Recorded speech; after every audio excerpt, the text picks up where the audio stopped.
Hello दोस्तों, welcome to the civil services dream channel. दोस्तों, UPSC state PSC exam के लिए एक सीरीज़ चल रही है। तो आज का टॉपिक है यूनियन एंड टेरिटरी। तो दोस्तों, हम देखेंगे यूनियन एंड टेरिटरी जो लक्ष्मीकांत किताब में है, उसको भी प्रीफर कर सकते हैं आप, और कुछ एडिशनल फैक्ट्स। तो आइए देखते हैं। इसमें दोस्तों आर्टिकल 1 से 4 आप देखेंगे तो आर्टिकल भी स्टार्ट हो गया है। अब आर्टिकल 1 से 4 देखेंगे हम। पार्ट 1 जो ये कहता है यूनियन एंड टेरिटरी। दोस्तों आर्टिकल 1 में ये कह रहा है कि India that is Bharat is a union of states rather than federation of states.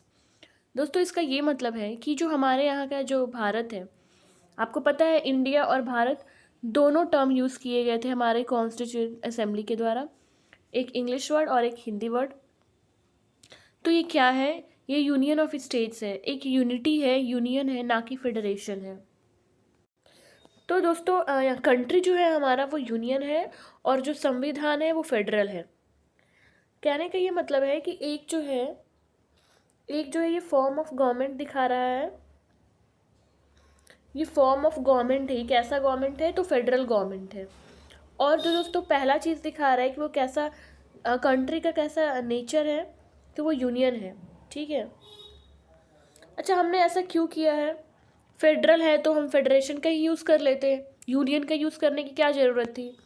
तो दोस्तों ऐसे इसीलिए क्योंकि अमेरिका में अमेरिका में जो है अलग सिस्टम है।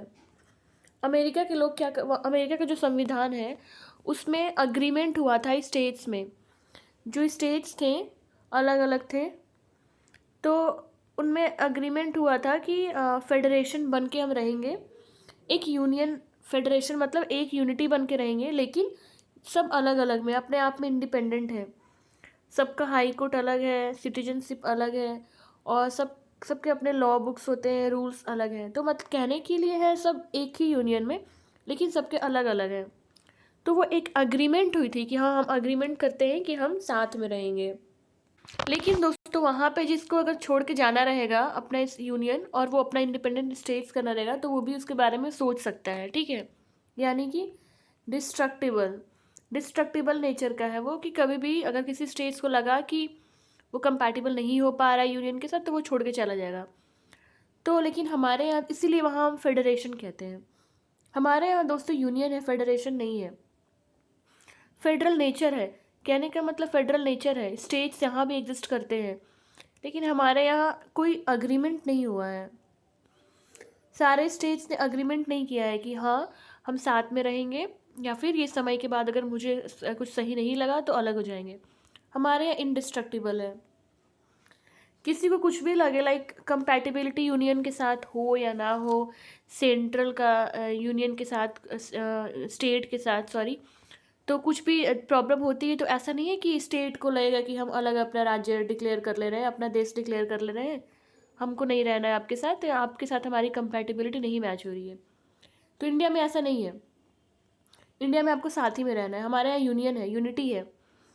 हमारे यहाँ दोस्तों अग्रीमेंट नहीं हुई थी। हमारे यहाँ जो था वो कंसेंट, एक मिनट, हम अच्छा एक बेसिक कॉन्सेप्ट को समझने की कोशिश करना। अमेरिका में क्या था कि स्टेट्स जो थे, ठीक है, वो अलग अलग हैं, अलग अलग थे, ये अलग, ये अलग, ये अलग, ये अलग, ये अलग, लेकिन उन्होंने अग्रीमेंट करके एक कर दिया कि हमारे अग्रीमेंट है, आप सब एक यूनिटी, एक यूनियन में रहिए, और सब अलग अलग रहिए, लेकिन एक यूनियन में रहिए।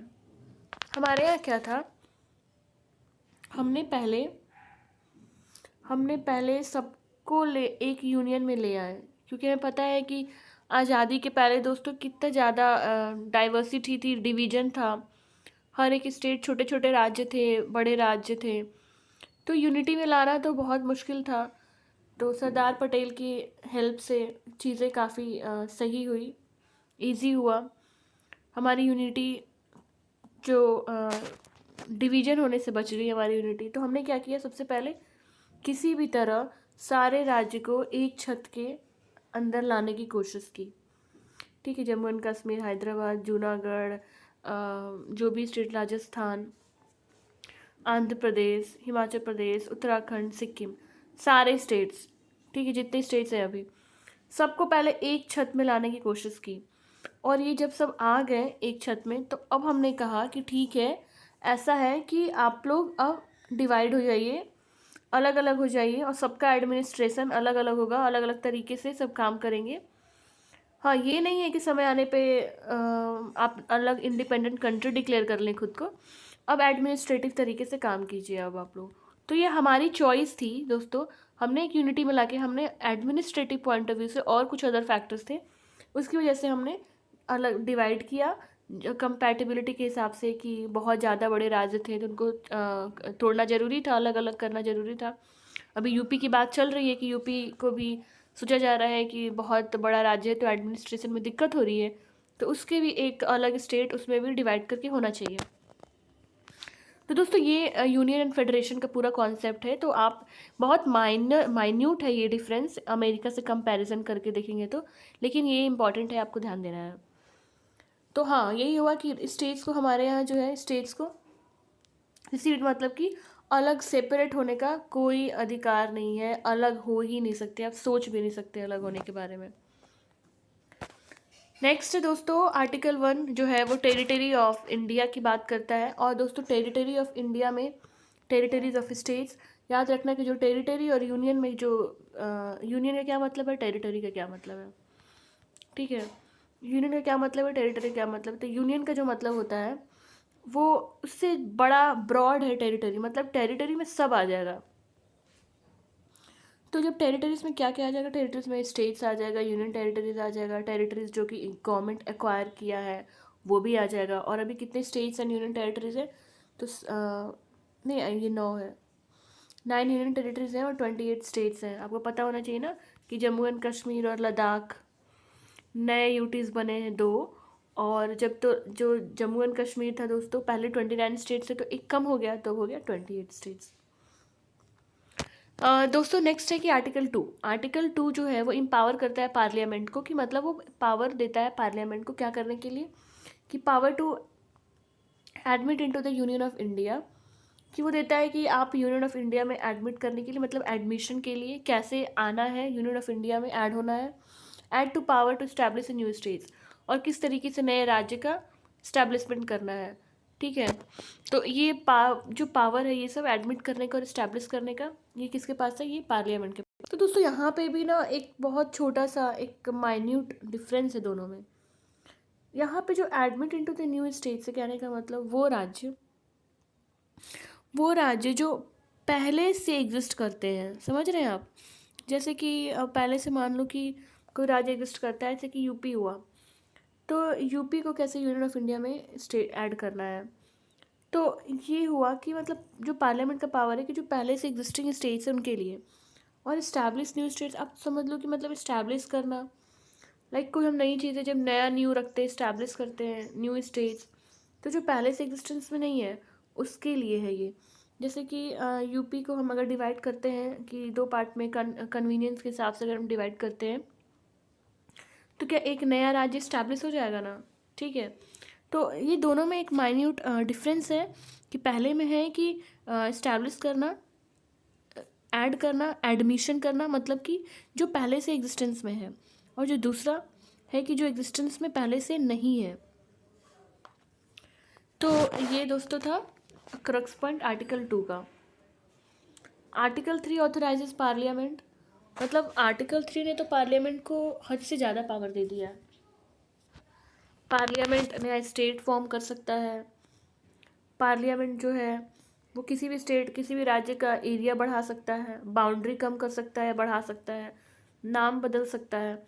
तो दोस्तों मतलब पार्लियामेंट ऐसा बोला जाता है कि इस केस में स्टेट्स को चेंज करने के केस में, लाइक बाउंड्री चेंज करना, नाम चेंज करना, कुछ भी, तो वो पार्लियामेंट के पास ही पावर होता है, सारा पार्लियामेंट कुछ भी कर सकता है इस केस में। तो दोस्तों ये भी है कि पूछा गया संविधान बनाते टाइम कि क्या हमने पार्लियामेंट को कुछ ज़्यादा पावर नहीं दे दिया इस केस में। तो इसीलिए यहाँ पे थोड़ा सा पार्लियामेंट को कंटेन करने के लिए ऐसा कर दिया गया कि पार्लियामेंट जो है वो प्रेसिडेंट के पहले परमिशन ले लेंगे, मतलब प्रायर परमिशन लेंगे वो प्रेसिडेंट का, बिल पास करने के लिए, बिल इंट्रोड्यूस करने के लिए। और दूसरा ये बोला गया कि राज्यों से, स्टेट लेजिस्लेचर से भी कंसेंट लेना चाहिए, तो स्टेट लेजिस्लेचर से भी कंसेंट होना चाहिए।